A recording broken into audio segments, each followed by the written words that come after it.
मुझे कुछ चीजें पता चल गई हैं दुनिया में, उसमें से एक चीज ये पता चली है कि जितना जलोगे उतना निखरोगे, और कोई नियम ही नहीं है ही नहीं। इसीलिए राम ने अपने बेटे को जंगल भेज दिया, यही वजह थी, और कोई वजह थोड़ी थी। जंगल में ऐसा थोड़ी जंगल में गए छोड़ आए, आश्रम में थे, महल में जन्म नहीं हुआ। तो तुम तो वैसे ही भाग्यशाली हो कि तुम्हारे बहुत सारे लोगों का महल में वैसे ही जन्म नहीं हुआ।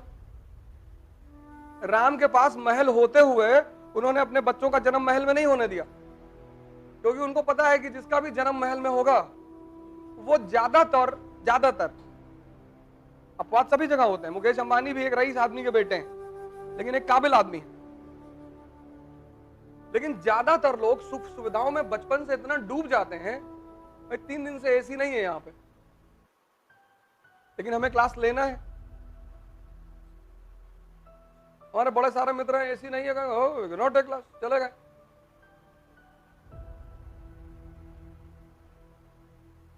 तो हमें कुछ चीजें जीवन में समझ में आ गई। वही मैं तुम लोगों से बार बार कहता हूं, मैं पढ़ाना वढ़ाना थोड़ी चाहता हूं यार, ये सब तो किताब में लिखा है, जाओ पढ़ो। तो उसमें से एक चीज मैं समझा कि जितना जलोगे उतना निखरोगे, और तुम्हारे हिस्से का जलना कोई और कर ही नहीं सकता। नहीं, कम से कम तुम्हारे माँ बाप तो कर ही लेते कि बेटा तुम मत जलो, हम तुम्हारे लिए जल लेते, लेकिन कोई कर ही नहीं सकता। अगर ऐसा कोई नियम होता तो बुद्ध अपनी जो उपलब्धि थी वो अपने बेटे को ट्रांसफर कर देते, है ही नहीं।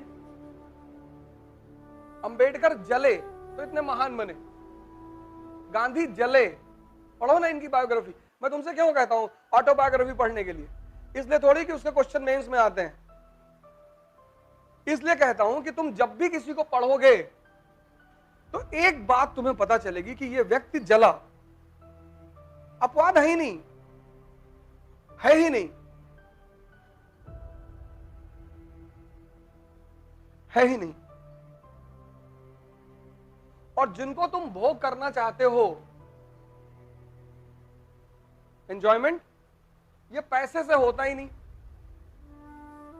तो तुम नाहक में इसके पीछे भाग रहे हो। ये भोग होता है शक्ति से, पावर, और पैसा शक्ति का गुलाम है। यही तो हिंदू धर्म की सीख है। विष्णु शक्ति है और लक्ष्मी जी उनकी वाइफ है, यही तो कॉन्सेप्ट है। और कॉन्सेप्ट क्या है? तुम अगर लक्ष्मी जी के पीछे भागोगे तो वो अपने आदमी को थोड़ी छोड़ेंगी।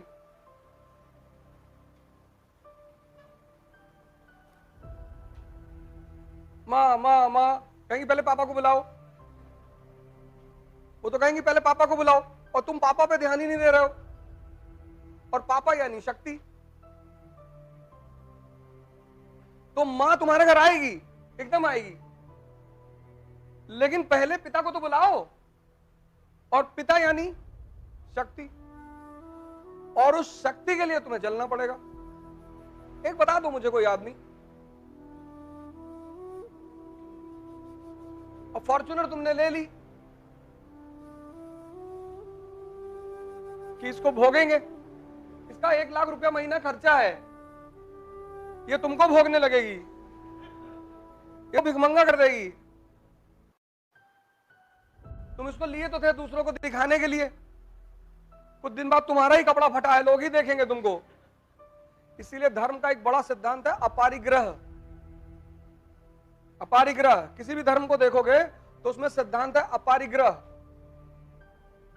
किसी चीज का उपभोग करना है, तो शक्ति रहेगी तो फॉर्च्यूनर वाला तुम्हारे पास खुद ही आएगा कि दादा वो सीएम साहब से काम है, 5 मिनट आप चले चलते गाड़ी लेकर आए हैं, और वो पान खाते हम रास्ते में, वो गुड्डू है ना, ओए गुड्डू पीकदान लियो, हाँ ये दादा पीछे बैठेंगे, आप पीछे करके थूकते रहिएगा, और बीच में हम जब सिगरेट पिएंगे तब तो हमारे मुंह पे मारिएगा।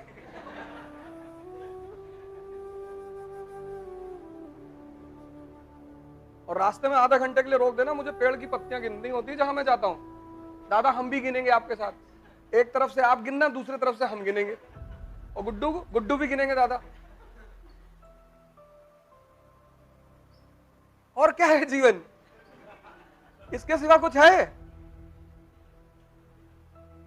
तो पढ़ो ना यार मस्ती से।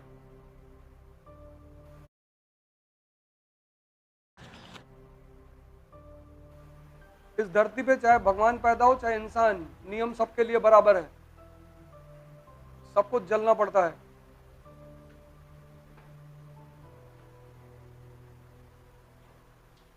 सबको, कोई भी हो, कोई रास्ता ही नहीं है।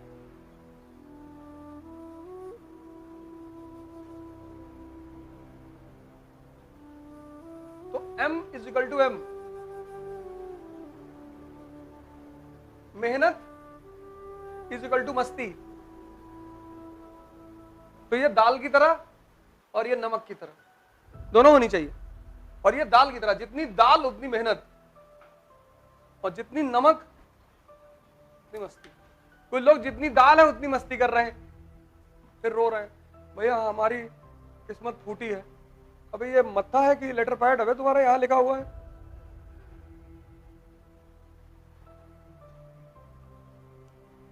अपवाद कोई हुआ ही नहीं, और ना तुम हो गए। मैं तो बहुत टॉपरों के साथ रहा हूं पिछले 15 साल से, उनके जीवनचर्या देखी, जीवन देखा, रोते हुए देखा, रोते हुए देखा। अब नहीं हो पाएगा, होगा।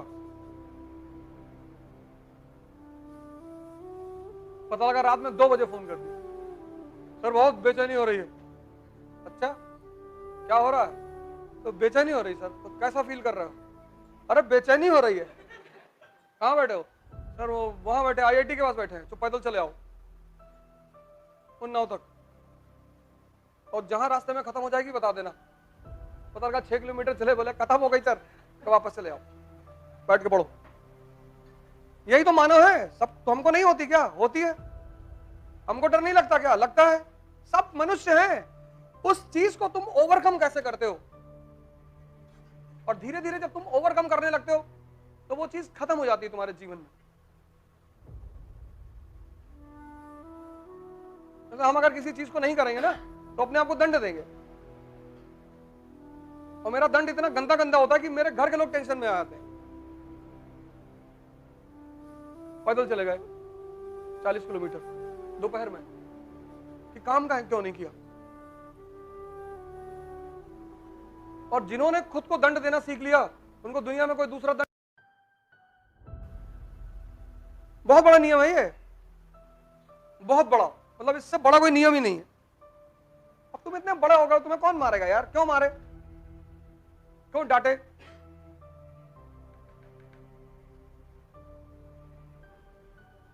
जीवन में तुम चुनौतियां ही तो हैं, और क्या, और रिस्क है।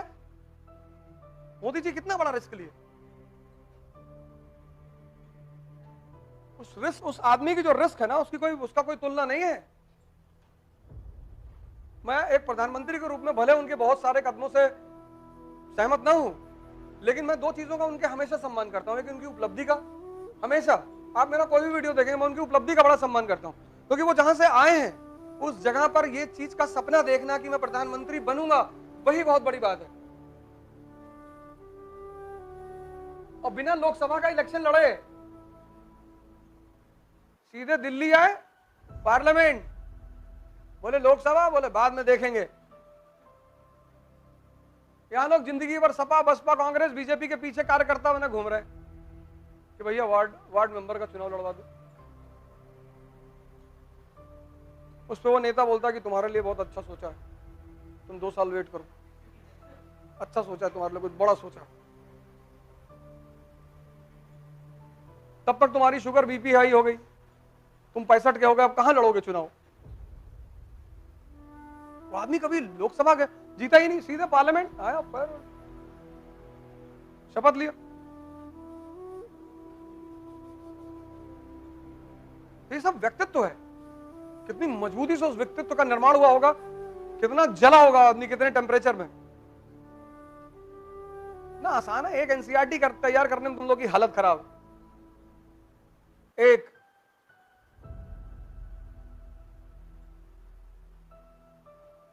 और 1 अरब 50 करोड़ के देश में प्रधानमंत्री बनना सेकंड टर्म, तीसरे की तैयारी है।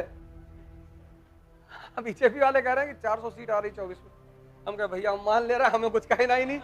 410 आ रही, नहीं 400 आई। हम तो अब 10 जोड़ के बता रहे हैं 410, नहीं 10 ज्यादा बता रहे हो, 400 आ रही।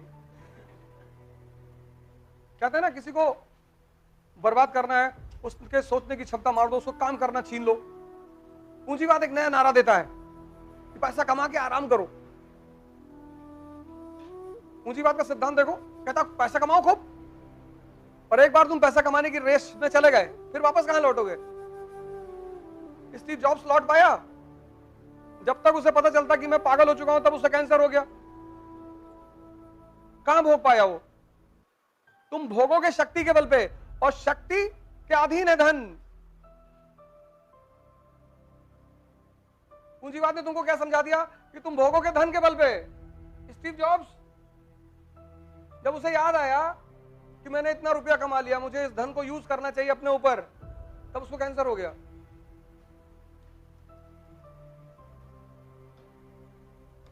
तब उसको कैंसर हो गया। इसीलिए तो भारत के लोगों ने कभी पैसे पर ध्यान नहीं दिया, क्योंकि उनका सिद्धांत क्लियर था कि भोग होगा शक्ति के सिद्धांत पर। इसीलिए तो शंकर जी लेवाइस की पैंट नहीं पहनेंगे, रेबैन का चश्मा नहीं लगाएंगे। शक्ति है। विश्वकर्मा को पकड़ लाए, महल बनाओ मेरी वाइफ के लिए। बोले सोना, बोले कुबेर पहुंचाएगा। कुबेर को बुला लिए, चल। अब जिसका आदमी इतना ताकतवर है जो जहर पी ले, यहां तुम पेप्सी पी के पॉटी में बैठ जाते हो। 4 पेप्सी पी ली, कर भैया पेट बहुत अजीब सा फील हो रहा है, खराब है। और जिसका आदमी इतना ताकतवर है, जहर पी गया, तो वो औरत रहेगी, अपने आदमी की पूजा करेगी। तो पश्चिम के लोगों ने हमसे कहा ये तुम्हारा रिलीजन बैकवर्ड, ये हमारा रिलीजन बैकवर्ड है। किसने हमें उल्टी सीधी चीजें सिखा दी? पैसा शक्ति के अधीन है, तुम शक्ति कर लो। बाबा रामदेव जाते हैं अमेरिका, यूएस, लंदन, देखो तो बाबा जी आओ बैठो, ऐसे किया जाता है, ऐसे।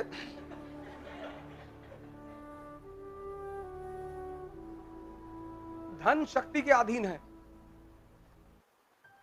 धन से भोग नहीं होता, भोग शक्ति से होता है। तो शक्ति होनी चाहिए, और शक्ति है तो धन कोई ना कोई दे ही जाएगा। लेकिन धन है तो शक्ति नहीं आएगी। वो गांधी बैठता चारपाई पे, जमनालाल बजाज जमीन पे बैठते हैं, भारत के पूंजीपति हैं। है तो शाहरुख खान के पास धन। बुला लिया मुकेश अंबानी ने कि हमारे गेस्टों को खाना खिलाओ जी। सदगुरु को बुला ले, सदगुरु को बुला के बोल दे बाबा जी आप हमारे गेस्टों को खाना खिलाओगे। अंबानी की औकात नहीं है, मुकेश अंबानी की औकात नहीं है। शक्ति है ना। पंडित रविशंकर को बुला ले, ये भी वहां जाएंगे तो हाथ जोड़ेंगे, बाबा जी पढ़ा, खुश रहो बच्चा। वो मंत्र बता दीजिए लक्ष्मी जी वाला। तो इसीलिए इस देश में बुद्ध की पूजा हुई, राम की पूजा हुई। त्याग करना जानते हैं, त्याग करके तपस्या करना जानते हैं, तपस्या करके और बड़ी चीज हासिल करना जानते हैं। पूंजीवाद ने मेमोरी कैप्सूल बनाए हैं, माइंड टैबलेट। बोले इससे मेमोरी बढ़ती है। इससे ताकत किससे बढ़ती है? कॉम्प्लान से। I am a Complan boy. वो कॉम्प्लान बॉय का पैंट नीचे घुसा जा रहा है, वो उठा ही नहीं पा रहा, बार बार ऐसे ऐसे कर रहा है। कॉकरोच देख रहा, बाथरूम में चिल्ला रहा है मम्मा मम्मा करके। वो देसी लड़का वॉशरूम में गया, कॉकरोच देखा, मारा एक हाथ खींच से, खेलते हुए कॉकरोच से आ गया। वो कभी कॉम्प्लान पिया ही नहीं। तो तुम्हारे जो कॉन्सेप्ट है वो रिवर्स कर दिए गए, उसीलिए तुम परेशान हो गए, उलझ गए। अब तुम उनको फिर से उल्ट सीधा कर लो। शक्ति के पीछे पड़ जाओ, ध्यान अपने आप आएगा। जय हिंद।